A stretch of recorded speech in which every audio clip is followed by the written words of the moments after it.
හදවත යනු මිනිසාගේ ශරීරය පුරා රුධිරය පොම්ප කරන රුධිර සංසරණ පද්ධතියේ ප්‍රධානතම අංගයයි.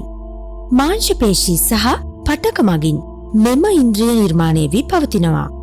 මිනිසාගේ හදවත තමාගේ අත මිට මෙල වූ විට පවතින ප්‍රමාණයට සමාන වනවා.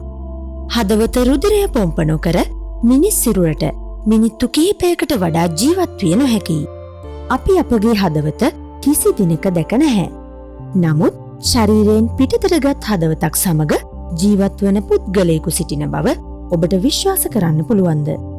අද වීඩියෝ එකෙන් අපි සූදානම් වෙලා ඉන්නවා හදවත ශරීරයෙන් පිටතටගෙන කෘත්‍රිම හදවතක් ආධාරයෙන් ජීවත් වන කාන්තාවක් පිළිබඳ තොරතුරු ඔයාලට අරගෙන එන්න.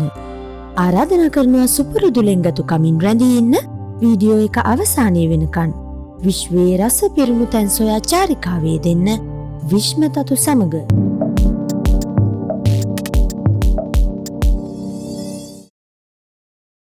සෙල්වා හුසේන් නිතරම කිලෝග්‍රෑම් 6ක බරකින් යුත් බෑගයක් ඇයගේ පිටේ රඳවාගෙන සිටිනවා.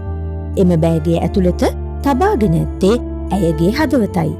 2017 ජුනි මාසයේදී සෙල්වා හුසේන් හදිසි හෘදයාබාධයකින් බ්‍රිතාන්‍යයේ හාෆිල්ඩ් රෝහලට යොමු කළ විට ඇයගේ ජීවිතය බේරා ගැනීමට ඇති එකම විකල්පය වූයේ සම්පූර්ණ කෘත්‍රිම හදවතක් බද්ධ කිරීමයි.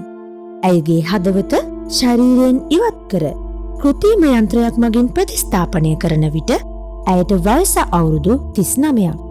ඇයට ජානමය හෘද රෝගයක් වැළඳී තිබුණත් 2016 වනතෙක් කිසිදු රෝග ලක්ෂණයක් පෙන්නුවේ නැහැ. ඉක්මනින් අසාධ්‍ය තත්ත්වයට පත් වූ ඇය 2017 ජුනි මාසයේ වන විට හෘදයාබාධයේ අවසාන අදියරේ රැඳී සිටියා. ඇයගේ අක්‍රීය හදවතට ආධාරක පොම්පයක් ලබා ගැනීමට නොහැකි තරමට අසනීප වූ ඇය හෘද බද්ධ කිරීමේ සැත්කමකට භාජනය කළ නොහැකි තරම් අසනීප වුණා.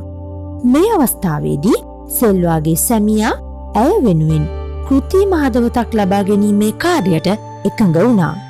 ශල්‍ය වෛද්‍යවරු ඇයගේ ස්වභාවිකව පිහිටා තිබූ රෝගී හදවත ඉවත් කර ඒ වෙනුවට කෘත්‍රිම බද්ධ කිරීමක් සහ ඇයගේ පිටේ විශේෂ ඒකකයක්ද සවි කළා.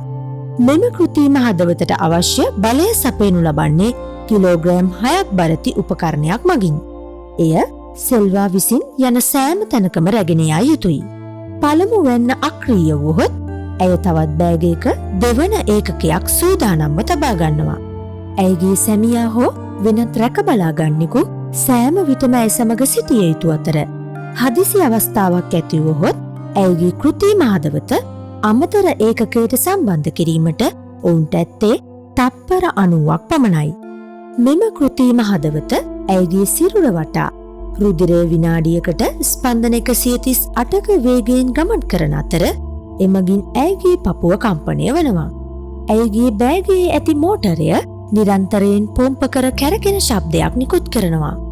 බෑගයට සම්බන්ධ කර ඇති විශාල ප්ලාස්ටික් නල දෙක සෙල්වාගේ බඩ හරහා ශරීරයට ඇතුළු වී ඇයගේ පපුව දක්වා ගමන් කරනවා.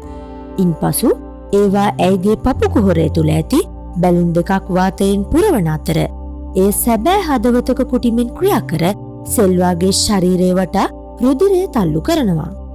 පවුම් 86,000ක් එනම් ශ්‍රී ලංකා මුදලින් කෝටි 34කට අධික මුදලක් වැය වූ මෙම කෘත්‍රිම හදවත ඇමරිකානු සමාගමක් විසින් නිපදවන ලද අතර පැය 6ක සැත්කමකදී සෙල්වාගේ සිරුර තුළ සවි කරනු ලැබුවා.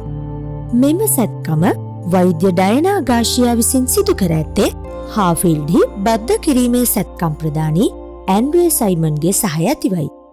සෙල්වා යනු සම්පූර්ණයෙන්ම කෘත්‍රිම හදවතක් සහිතව රෝහලෙන් පිටව ගිය එක්සත් රාජධානියේ පළමු කාන්තාවයි. ඉතින් අදට අපේ වීඩියෝ එක අවසන් කරනවා. අද වීඩියෝ එක හොඳයි කියලා හිතෙනවා නම් ලයික් කරන්න, ඔයාලගේ වටිනා අදහසුත් පහලින් කමෙන්ට් කරන්න. මේ වගේ විශ්මිත තොරතුරු දැනගන්න කැමති නම් විශ්මතතු අපේ YouTube channel එකත් subscribe කරලා bell icon එකත් click කරලා තියාගන්න. එහෙනම් අදට අපි සමුගන්නවා. ඔයාලා හැමෝටම සුබ දවසක්.